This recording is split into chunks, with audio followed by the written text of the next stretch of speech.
Hi there, Karen Fabian here, founder of Bare Bones Yoga, and I want to do a quick video for you, especially if you're a new yoga teacher. Do you have questions about cues to the shoulder in downward facing dog? This is an area of a lot of questions from yoga teachers, and I know because I get them posted on my social media, people email me questions. Teachers in my yoga anatomy program have questions about cues to the shoulder and down dog. And let's face it, downward facing dog is a pose we're teaching a lot. So it's really important that we understand the why behind the cues we're sharing. I always say, if it's difficult for you to answer a question about the cue that you're sharing, better to not use that cue and instead use a really powerful action cue.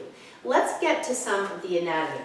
So think about as your students are in downward dog, their shoulders are moving into flexion. The arm is moving forward, and that's defined as shoulder flexion.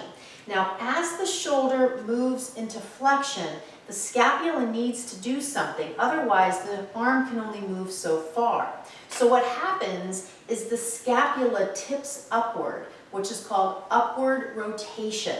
And as the shoulder moves into flexion, the scapula upwardly rotates, and that allows the arm to move up a little bit more. The same things happen if I bring my arms all the way up to the sky. That's full shoulder flexion. If I'm in downward facing dog, the same thing is happening here. I'm still in shoulder flexion. The scapula is upwardly rotating to give my arm the ability to go beyond 90 degrees. So the bottom line is, while you're teaching, if your students are in down dog and you ask them to drop their shoulder blades, that actually interferes with how the body is automatically designed to move.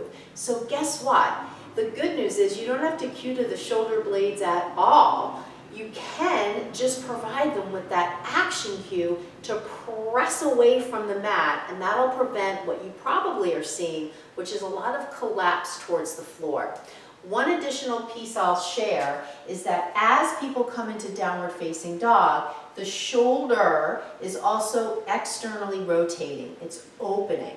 So what you can do is ask your students to roll the inner eyes of the elbows forward or to turn the upper arm bones out towards the outer walls, however you want to phrase it. That will activate the muscles of external rotation, which are on the back of the shoulder, the infraspinatus and the teres minor. They connect the scapula to the humerus and they create that opening of the shoulder.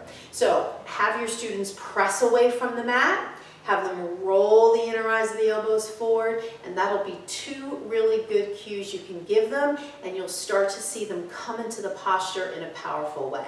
If you like this video, let me know, and if you're watching this video before September 14th, I'm doing a free workshop on September 14th and 15th all about effective cueing and how to easily build sequences. I'll include the link in this video, and that way you can sign up. I hope to see you at the workshop, and thanks so much for being with me here on my YouTube channel.